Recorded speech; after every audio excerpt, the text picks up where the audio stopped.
നാമം ജപായനം പുണ്യം നിരുപമദീപാങ്കുരം പോലെ സ്വരശ്രുതിലയവരമതുലം ദീവാങ്കണം മോക്ഷസംഗീതസാരം നീളും വഴിത്താരയിൽ ജീവതാരം മന്ത്രാലാപം മായാവിൻ നിൻ പ്രസാദം. ദീപം ദീപം ദീപം. ഏവർക്കും സന്ധ്യാദീപത്തിലേക്ക് സ്വാഗതം. സുഖം അനുഭവിക്കുമ്പോൾ ആഗ്രഹമുണ്ടാകും, അത് നടക്കാതെ വരുമ്പോൾ ക്രോധമുണ്ടാകും. തൻ്റെ സുഖം നഷ്ടപ്പെടുത്താൻ മരണമെത്തും എന്ന് ചിന്തിക്കുന്നതോടെ മരണഭയമുണ്ടാകും. എല്ലാം വിവിധ തരം ദുഃഖങ്ങളായി അനുഭവപ്പെടും. ഇങ്ങനെയാണ് മനസ്സിലെ സുഖം ദുഃഖത്തിന് വഴിയൊരുക്കുന്നത്. എന്നാൽ ശരീരവും മനസ്സുമെല്ലാം ക്ഷണികമാണെന്നറിഞ്ഞതുകൊണ്ടും പരമാത്മ ചൈതന്യത്തെക്കുറിച്ചുള്ള ബോധത്തോടെയും ഉണ്ടാകുന്ന സുഖത്തിന് ഇത്തരം അവസ്ഥാഭേദങ്ങളില്ല. എന്തുകൊണ്ടാണ് പരീക്ഷണങ്ങളുടെ അവസാന ഘട്ടത്തിൽ മാത്രം ദൈവങ്ങൾ രക്ഷയ്ക്കായി എത്തുന്നത്? ചിന്തിച്ചിട്ടുണ്ടോ? എന്താണ് അവർ നേരത്തെ നമ്മെ രക്ഷിക്കാനായി എത്താത്തത്?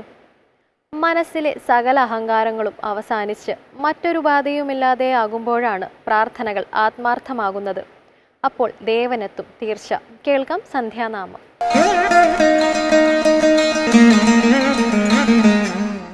അലൈപ്പായുതേ കണ്ണാ എൻ മനം അലൈപ്പായുതേ, അലൈപ്പായുതേ കണ്ണാ എൻ മനം അലൈപ്പായുതേ. ഉന്നാനന്ദ മോഹന വേണുഗാനമതിലൈപ്പായുതേ കണ്ണാ എൻ മനമേഘ അലൈപ്പായുതേ. ഉന്നാനന്ദ മോഹന വേണുഗാനമതിലൈപ്പായുതേ കണ്ണാ എൻ മനമേഘ അലൈപ്പായുതേ. ഉന്നാനന്ദ മോഹന വേണുഗാനമതിലൈപ്പായുതേ കണ്ണാ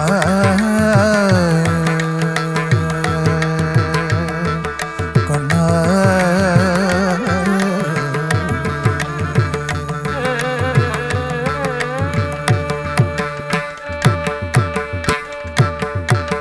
நிலை பெயராது நிலை பெயராது சிலை போலவே நின்று நிலை பெயராது சிலை போலவே நின்று நிலை பெயராது சிலை போலவே நின்று நிலை பெயராது சிலை போலவே நின்று நேரமாவதறியாமலே மிக வினோதமான முரளிதர நேரமாவதறியாமலே மிக வினோதமான முரளிதர என் மனமலை பாயுதே கண்ணா என் மனமேக அலைப்பாயுதே. உன்னானந்த மோகன வேணுகானமதில் அலைப்பாயுதே கண்ணா.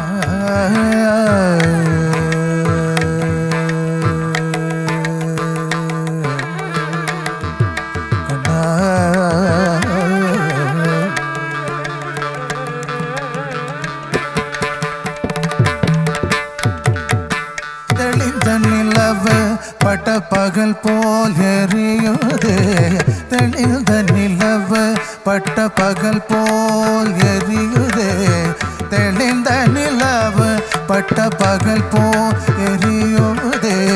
டெக்கை நோக்கி இருபுருவம் நெறியுதே, தெளிந்த நிலவு பட்ட பகல் போல் எரியுதே. திக்கை நோக்கி இருபுருவம் நெறியுதே. கனிந்தவுன் வேணுகானம்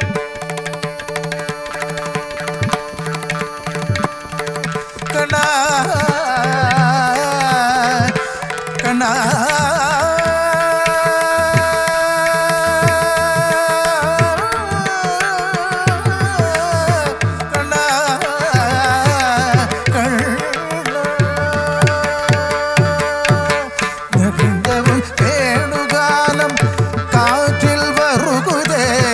கனிந்தவன் வேணுகாலம் காற்றில் வருகுதே.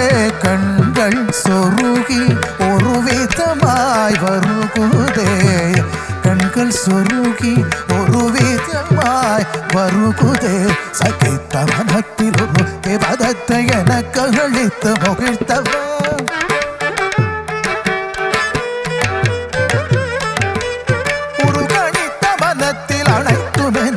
உணர்ச்சி கொடுத்து முகிழ்த்தவர்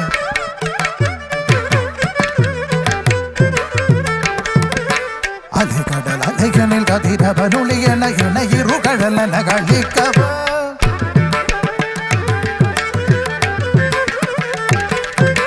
கதறி மனமுருகிறார் அழைக்கவோ இரு மாதனுடன் கழிக்கவோ கதறி மனமுருகிறார் அழைக்கவோ இதரு மாதனுடன் கழிக்கவோ இது தகுமோ இது முறையோ இது தர்மம் தாரோ குழலூதிடும் பொழுது ஆடிடும் குறைகள் போலவே மனது வேதனை நிலமுடு அல்ல பாடுதே கண்ணாயன் மனமேக அல்லை பாயுதே உன்னானந்த மோகன வேணுகானமதி அல்லை பாடுதே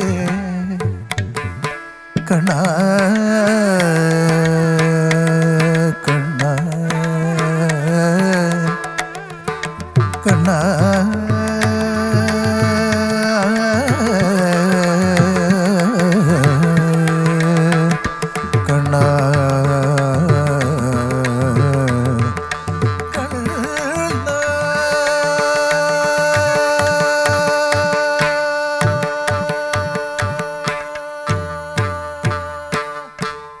ഭാഗവതത്തിലെ പ്രസിദ്ധമായ ഒരു കഥാഭാഗമാണ് ഗജേന്ദ്രമോക്ഷം. ജീവിതം അവസാനിച്ചു എന്നു കരുതുന്ന വേളയിൽ ഭഗവാൻ എത്തി മോചിപ്പിക്കുകയും ശാപമോക്ഷം നൽകുകയും ചെയ്യുന്ന രംഗം വളരെ ആകർഷകമാണ്. ഇന്നത്തെ കഥയമമ്മയിലൂടെ ഗജേന്ദ്രമോക്ഷം കഥ കേൾക്കാം. എല്ലാവർക്കും ഹൃദയം നിറഞ്ഞ നമസ്കാരം. കഥയമമ്മയിലെ ഇന്നത്തെ അധ്യായത്തിലേക്ക് എല്ലാവർക്കും ഹാർദമായ സ്വാഗതം. തിരുനാമങ്ങൾ നാവിന്മേൽ എപ്പോഴും പിരിയാതെ ഇരിക്കണം നമ്മുടെ നരജന്മം സഫലമായിടുവാൻ എന്നാണ് എഴുത്തച്ഛൻ പറഞ്ഞിട്ടുള്ളത്. ഹരിനാമ കീർത്തനം തുടങ്ങുന്നത് അങ്ങനെയാണ്.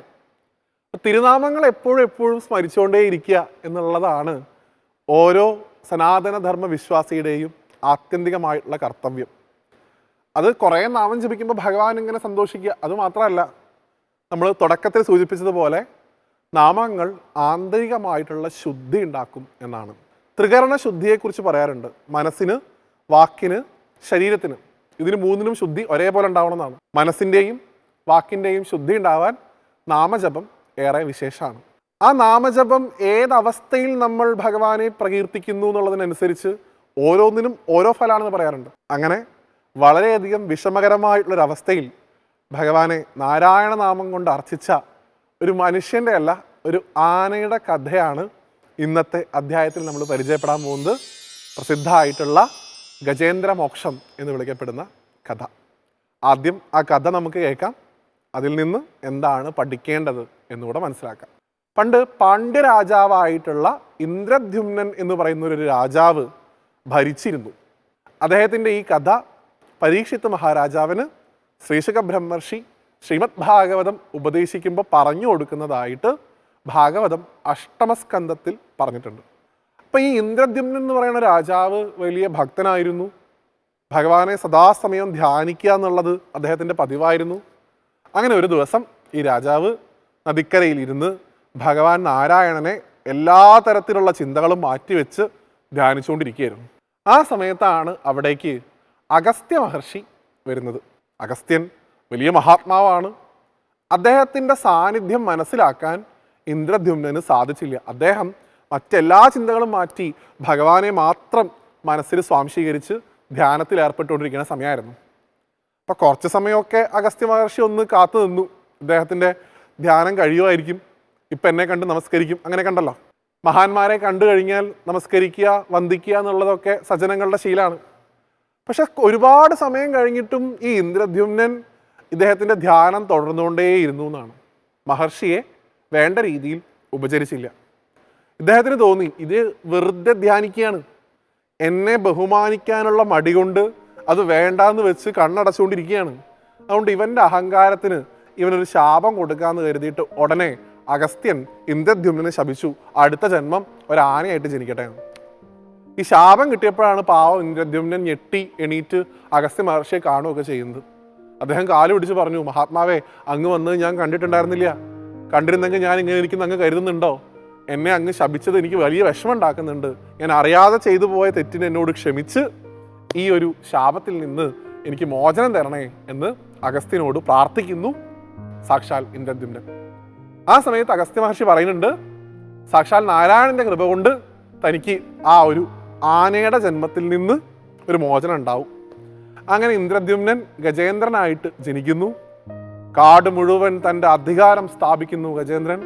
അദ്ദേഹത്തിന് ഭാര്യമാരുണ്ടായിരുന്നു, കുട്ടികളുണ്ടായിരുന്നു, ബന്ധുജനങ്ങളുണ്ടായിരുന്നു, കാണുന്ന മൃഗങ്ങളെയൊക്കെ ആക്രമിക്കുക. അങ്ങനെ അദ്ദേഹത്തിൻ്റെ ഒരു ഭരണമാണ് നടന്നിരുന്നത്. എല്ലാവരും ഗജേന്ദ്രൻ വരുന്ന വഴിക്ക് എതിരെ പോലും പോവാത്ത രീതിയായി. അത്രയധികം ഭയം, കാരണം അദ്ദേഹത്തിൻ്റെ വീര്യത.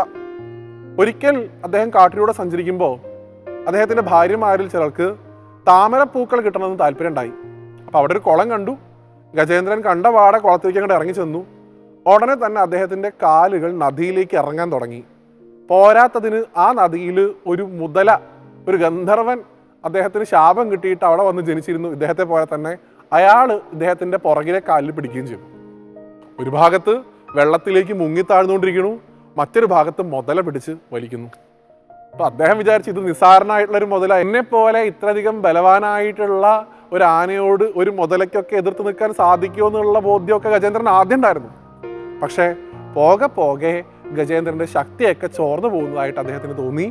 അദ്ദേഹത്തിനെ രക്ഷിക്കാൻ ഒപ്പം വന്ന ആൾക്കാരൊക്കെ കുറേ ശ്രമിച്ചു. കുറേ കഴിഞ്ഞപ്പോൾ അവർക്ക് മനസ്സിലായി, ഇദ്ദേഹത്തെ നോക്കി നിന്ന് കഴിഞ്ഞാൽ പട്ടിണി കിടന്ന് നമ്മൾ മരിക്കുക എന്നുള്ളതല്ലാതെ ഇദ്ദേഹത്തെ രക്ഷിക്കാനൊന്നും സാധിക്കില്ല എന്ന് കരുതി ഒപ്പം ഉണ്ടായിരുന്ന ആൾക്കാരൊക്കെ നദിക്കരയിൽ നിന്ന് പോയി. അപ്പോഴാണ് ഗജേന്ദ്രന് മനസ്സിലായത്, തനിക്ക് ആകെ ഒരാൾ മാത്രമേ എപ്പോഴും അഭയമായിട്ടുണ്ടാവുള്ളൂ.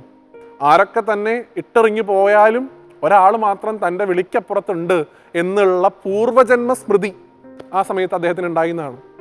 അദ്ദേഹം തൻ്റെ തുമ്പിക്കൈ നാലുപാടും ചുഴറ്റിയപ്പോൾ മനോഹരമായിട്ടുള്ള ഒരു താമരപ്പൂ അദ്ദേഹത്തിന് ലഭിക്കുകയും ആ താമരപ്പൂവിനെ തൻ്റെ തുമ്പിക്കൈ കൊണ്ട് പറിച്ചെടുത്ത് അതിനെ മുകളിലേക്ക് നീട്ടി അദ്ദേഹം ഉറക്കെ നാരായണ അഖില ഗുരു ഭഗവൻ നമസ്തേ എന്ന വിശേഷപ്പെട്ട ഒരു കീർത്തനത്തോടെ ഭഗവാൻ നാരായണനെ സ്മരിച്ചു എന്നാണ്.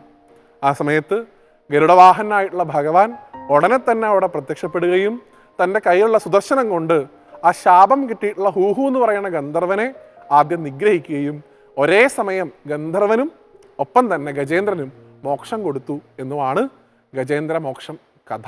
ഈ കഥ കേൾക്കുമ്പോൾ നമ്മൾ ഓരോരുത്തരും തന്നെയാണ് ആത്യന്തികമായിട്ടുള്ള ഗജേന്ദ്രൻ എന്നുള്ള ഭാവം നമുക്കുണ്ടാവണം. നമ്മുടെയൊക്കെ ഒരു ധാരണ ഉണ്ട്, നമുക്ക് ഇതൊക്കെ അനായാസം എല്ലാം സാധിക്കും, നമ്മളെ രക്ഷിക്കാൻ ഒരുപാട് പേരുണ്ട്, ഞാനാണ് ഏറ്റവും വലിയ ആൾ, എനിക്കെതിരെ ആരും വരില്ല, ഇങ്ങനെയുള്ള ധാരണയൊക്കെ വെച്ച് നമ്മൾ നടക്കും. ഒരിക്കൽ ഈ സംസാര സാഗരത്തിനകത്തേക്ക് നമ്മൾ മുങ്ങിത്താണ് പോകുമ്പോൾ നമ്മൾ ചെയ്തിട്ടുള്ള കർമ്മഫലങ്ങളാകുന്ന മുതല നമ്മളുടെ കാലിൽ പിടിമുറുക്കുമ്പോൾ നമ്മൾ മനസ്സിലാക്കും നമുക്ക് ആത്യന്തികമായിട്ടുള്ള അഭയം ഭഗവാൻ മാത്രമാണെന്ന്. ആ സമയത്ത് നമ്മളുടെ മനസ്സിൽ നിന്നുള്ള ഒരു ശബ്ദം കണ്ഠത്തിലൂടെ വൈഖരിയായിട്ട് എങ്ങനെയാണോ ഗജേന്ദ്രൻ നാരായണ അഖില ഗുരു ഭഗവൻ നമസ്തേ എന്ന് വിളിച്ചത്, അതുപോലെ നമ്മളുടെ ഉള്ളിൽ നിന്നും നമശിവായാന്നോ നാരായണായാന്നോ അമ്മേ ശരണം എന്നോ എന്തെങ്കിലുമൊക്കെ ഒരു മന്ത്രം നമ്മളറിയാതെ പുറത്തേക്ക് വരുന്നത് നമുക്ക് അനുഭവിച്ചറിയാൻ സാധിക്കും. അപ്പം ആത്യന്തികമായിട്ട് ഗജേന്ദ്രമോക്ഷം ഒരു ആനയുടെ കഥയല്ല, അത് നമ്മുടെ തന്നെ കഥയാണ്. ഏതെങ്കിലും ഒരു അവസരത്തിൽ ഭഗവാന്റെ തിരുനാമങ്ങളെ സ്മരിക്കാനുള്ള ഒരു സമയം ദൈനംദിന ജീവിതത്തിൽ നമ്മൾ കണ്ടെത്തേണ്ടിയിരിക്കുന്നു. അത് ഏത് കർമ്മം ചെയ്തുകൊണ്ടോ ആയിക്കൊള്ളട്ടെ, ഒരു കുഴപ്പമില്ല, നാമം ജപിക്കുക എന്നുള്ളതാണ് പ്രാധാന്യം. ഗജേന്ദ്രനെ പോലെ മുങ്ങിത്താഴുമ്പോൾ വിളിക്കാൻ മാത്രമുള്ളതല്ല നാമം, സദാസമയവും ചുണ്ടിൽ നാമം ഉണ്ടാവട്ടെ എന്ന് മാത്രം അഭ്യർത്ഥിച്ചുകൊണ്ട് അടുത്തൊരു കഥയുമായി വീണ്ടും കാണുന്നവരെ എല്ലാവർക്കും നന്ദി, നമസ്തേ.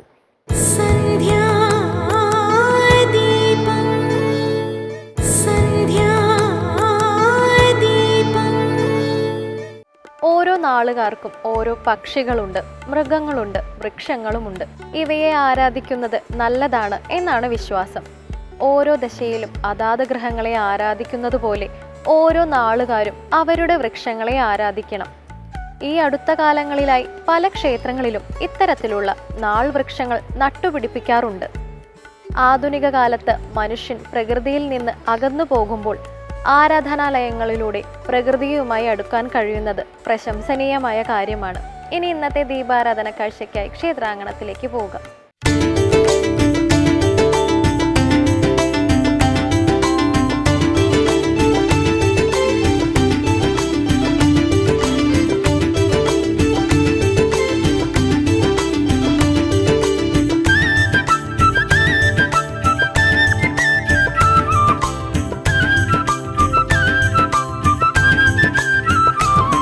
മൂകാംബികേ ശരണം ദേവി കൊല്ലൂർ വാഴുമമ്മേ, കാതങ്ങൾ പലതും താണ്ടി കാരുണ്യം നുകരുവാൻ വന്നു ഞങ്ങൾ.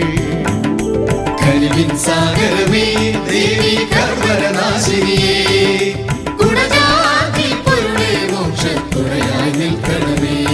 മൂകാംബികേ ശരണം ദേവി കൊല്ലൂർ വാഴുമമ്മേ, കാതങ്ങൾ പലതും താണ്ടി കാരുണ്യം നുകരുവാൻ വന്നു ഞങ്ങൾ. ആദിപരാശക്തിയായ ദേവീ ചൈതന്യം അനശ്വരമായി വിളങ്ങി നിൽക്കുന്ന കൊല്ലൂർ ശ്രീ മൂകാംബിക ദേവീ ക്ഷേത്രം കർണാടകയിലെ സൗത്ത് കാനറ ഡിസ്ട്രിക്റ്റിന്റെ വടക്കുകിഴക്കേ അതിർത്തിയിൽ കുടജാദ്രിയുടെ താഴ്വരയിലുള്ള പ്രശാന്ത സുന്ദരമായ കൊല്ലൂർ ഗ്രാമത്തിലാണ് സ്ഥിതി ചെയ്യുന്നത്. എല്ലാ ദേവീദേവന്മാരുടെയും അനുഗ്രഹ സാന്നിധ്യമുള്ള ക്ഷേത്രത്തിൽ വിദ്യയുടെയും സമൃദ്ധിയുടെയും അതിദേവതയായ ജഗദംബിക തന്നെയാണ് പ്രധാന ആരാധനാമൂർത്തി. സ്നാനം ചെയ്യാനും ദോഷം തീരാനും ശരണം, സൗവർണികയൊഴുകും നിന്തിരു സന്നിധി കാണാനും, സ്നാനം ചെയ്യാനും ദോഷം തീരാനും ശരണം. മൂകാംബികേ ശരണം ദേവി. മൂകാംബിക ക്ഷേത്രത്തിന്റെ ഉത്ഭവത്തെക്കുറിച്ചുള്ള ഐതിഹ്യം ഇങ്ങനെയാകുന്നു. വളരെ കാലം മുമ്പ് ക്ഷേത്രം സ്ഥിതി ചെയ്യുന്ന സ്ഥലം മഹാരണ്യപുരം എന്നാണ് അറിയപ്പെട്ടിരുന്നത്. അന്ന് കോലമഹർഷി എന്ന മഹായോഗി ഇവിടെ നിവസിച്ചിരുന്നു. അദ്ദേഹത്തിന്റെ കഠിന തപസ്സിൽ സന്തുഷ്ടനായ പരമശിവൻ മഹർഷിക്ക് മുന്നിൽ പ്രത്യക്ഷപ്പെടുകയും സർവമംഗളദായിനിയായ പരാശക്തിയെ ധ്യാനിക്കാൻ ഉപദേശിക്കുകയും ഒപ്പം അവിടെ സ്വയംഭൂവായ ജ്യോതിർലിംഗത്തിൽ സർവശക്തമായ ശ്രീചക്രത്തെ പ്രതിഷ്ഠിക്കുകയും ചെയ്തുവത്രേ. ഈ ജ്യോതിർലിംഗത്തെ യഥാവിധി പൂജിക്കുവാനും ആദിപരാശക്തിയായ മഹാലക്ഷ്മിയുടെ സാന്നിധ്യത്തിൽ ജ്യോതിർലിംഗം എപ്പോഴും ചൈതന്യവത്തായിരിക്കുമെന്നും ഭഗവാൻ അരുളി ചെയ്തു. കോലമഹർഷിയുടെ പേരുമായി ബന്ധപ്പെട്ടാണ് മഹാരണ്യപുരം പിൽക്കാലത്ത് കൊല്ലൂറായി മാറിയത്. പരാശക്തിയായ ദേവിക്ക് മൂകാംബിക എന്ന നാമകരണം സിദ്ധിച്ചത് കംഹാസുര വധവുമായി ബന്ധപ്പെട്ടാണത്രേ. 3 ലോകങ്ങളും കീഴടക്കി കംഹാസുരൻ അമരത്വം നേടുന്നതിനുള്ള കഠിന തപസ് തുടങ്ങിയപ്പോൾ ദേവന്മാർ കോലാപുരത്തെത്തി കോലമഹർഷിയോടൊത്ത് ദേവിയെ പ്രാർത്ഥിച്ചു. ദേവി പ്രത്യക്ഷപ്പെടുകയും കംഹാസുരൻ മൂകനായി പോകട്ടെ എന്ന് ശപിക്കുകയും ചെയ്തു. മൂകനായത് നിമിത്തം അമരത്വവരം ചോദിക്കാനാവാതെ വന്ന അസുരൻ അതോടെ മൂകാസുരനായി മാറി. തന്റെ ആഗ്രഹം സഫലീകൃതമാകാത്തതിൽ മനംനൊന്ന മൂകാസുരൻ കടുത്ത വിദ്വേഷത്തോടെ ലോകങ്ങളെ ക്രൂരമായി പീഡിപ്പിക്കാൻ ആരംഭിച്ചു. ഈ അവസരത്തിൽ ഭക്തപ്രാർത്ഥന കേട്ട ദേവി വിവിധ ശക്തിരൂപങ്ങളാൽ അനുഗതയായി ഘോര യുദ്ധത്തിലേർപ്പെടുകയും അസുരന്റെ ശിരസ് ഛേദിക്കുകയും ചെയ്തു. മൂകാസുരവധം നടത്തി ലോകരക്ഷ ചെയ്തതിനാൽ ദേവി മൂകാംബിക എന്നറിയപ്പെട്ടു.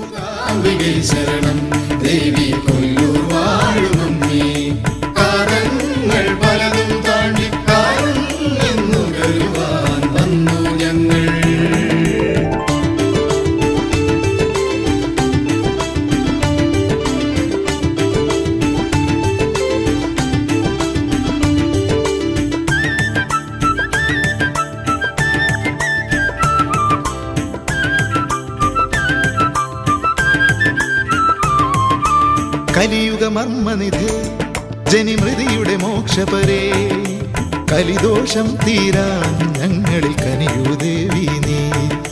കലിയുഗമർമ്മനിധി ജനിമൃതിയുടെ മോക്ഷപരേ, കലിദോഷം തീരാൻ ഞങ്ങളിൽ കനിയൂ ദേവി നീ. മൂകാംബികേ ശരണം ദേവി കൊല്ലൂർ വാഴുമമ്മേ, കാലങ്ങൾ പലതും താണ്ടി കാരുണ്യം നുകരുവാൻ വന്നു ഞങ്ങൾ.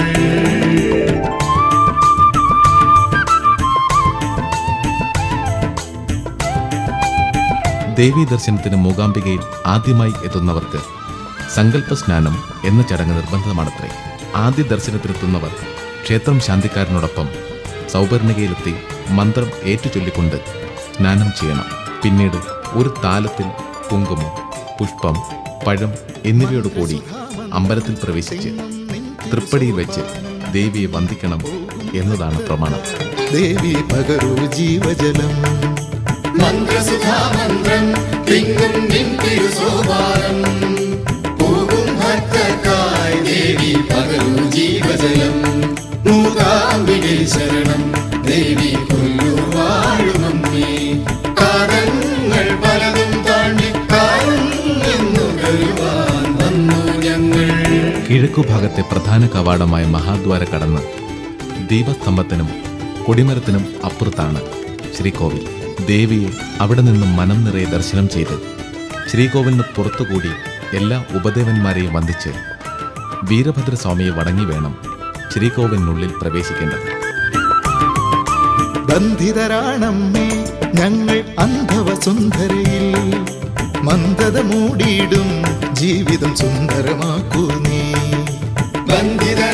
ഇവിടുത്തെ പഞ്ചാമൃത നിവേദ്യം സാത്വിക പ്രധാനമായ കർമ്മങ്ങളുടെ പരിപൂർണ വിജയത്തിന് പ്രധാനമാണ്. ശത്രു സംഹാരം, പ്രവൃത്തി വിജയം തുടങ്ങിയവയ്ക്ക് കുങ്കുമാർച്ചന അതിവിശേഷമാണ്.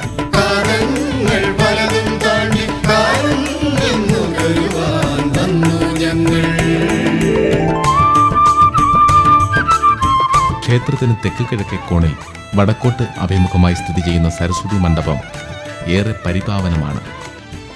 ഇവിടെ വച്ചാണ് സംഗീതജ്ഞരും കവികളുമൊക്കെ അവരുടെ കലോപാസനകൾ ദേവിക്ക് സമർപ്പിക്കുന്നത്.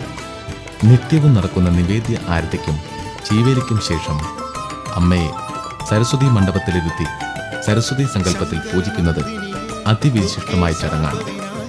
ഈ ദർശന സൗഭാഗ്യം ലഭിക്കുന്ന ഭക്തർക്ക് വിദ്യാവിജയമാണ് ഫലപ്രാപ്തി എന്ന് വിശ്വസിച്ചു പോരുന്നു.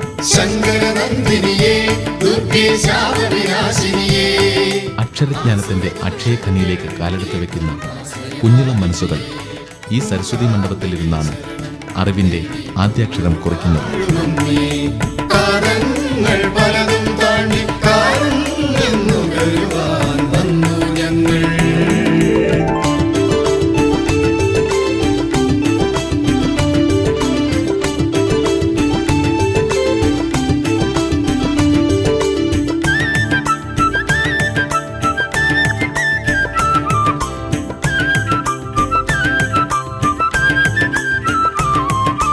മംഗളവാഹിനിയേ ലക്ഷ്മി മംഗളനായകിയേ, മഹിതൻ മാമയ്യേ ദേവി മനസ്സിൻ ദീപസുധേ.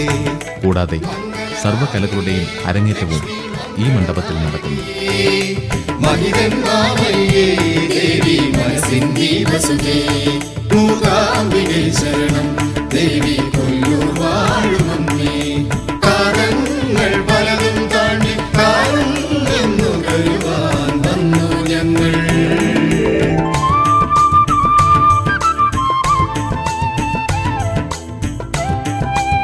നവരാത്രിയോടനുബന്ധിച്ച് ഇവിടെ പ്രത്യേക പൂജകളും വഴിപാടുകളും നടക്കാറുണ്ട്.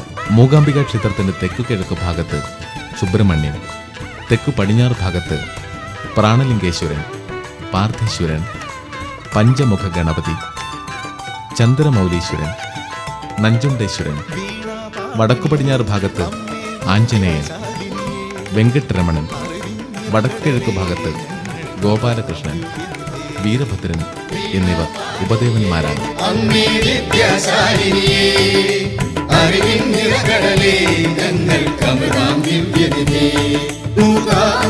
ശരണം ദേവി കൊല്ലൂർ വാഴുമമ്മേ, കാലങ്ങൾ പലതും താണ്ടി കാരുണ്യെന്നു കരുവാൻ വന്നു ഞങ്ങൾ.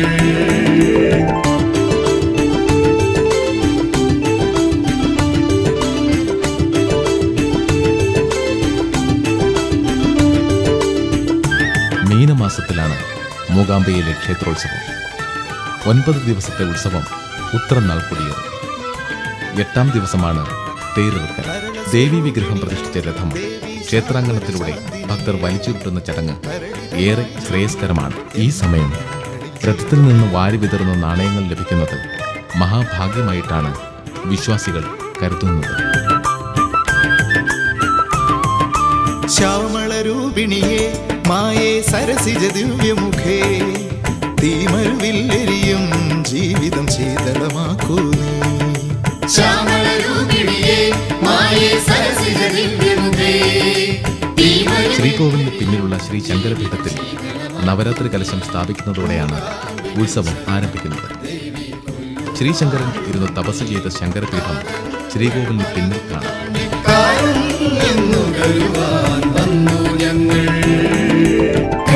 സാഗരമേ ദേവി കർവരനാശിനിയേ, മോക്ഷത്തുടയായി നിൽക്കണമേ. മൂകാംബികേ ശരണം ദേവി കൊല്ലൂർ വാഴുമമ്മേ. മൂകാംബികേ ശരണം ദേവി കൊല്ലൂർ വാഴുമമ്മേ. മൂകാംബികേ ശരണം. പാലാഴി മഥനത്തിൽ ഒരറ്റത്ത് ദേവന്മാരും മറുവശത്ത് അസുരന്മാരുമായിരുന്നു. ഇങ്ങനെ നന്മ തിന്മകൾ തമ്മിലുള്ള വടംവലിയിലൂടെ മാത്രമേ സാക്ഷാത്കാരം എന്ന അമൃതുണ്ടാവുകയുള്ളൂ. ഈ സാക്ഷാത്കാരമാകട്ടെ ഏതൊരു അസുര പ്രകൃതിയെയും ആരാധ്യമാക്കി മാറ്റും. രാഹുകേതുകളെ നമ്മൾ ആരാധിക്കുന്നത് പോലെ. ഇന്നത്തെ സന്ധ്യാദീപം ഇവിടെ പൂർണ്ണമാകുന്നു. ഏവർക്കും നന്ദി. സന്ധ്യാ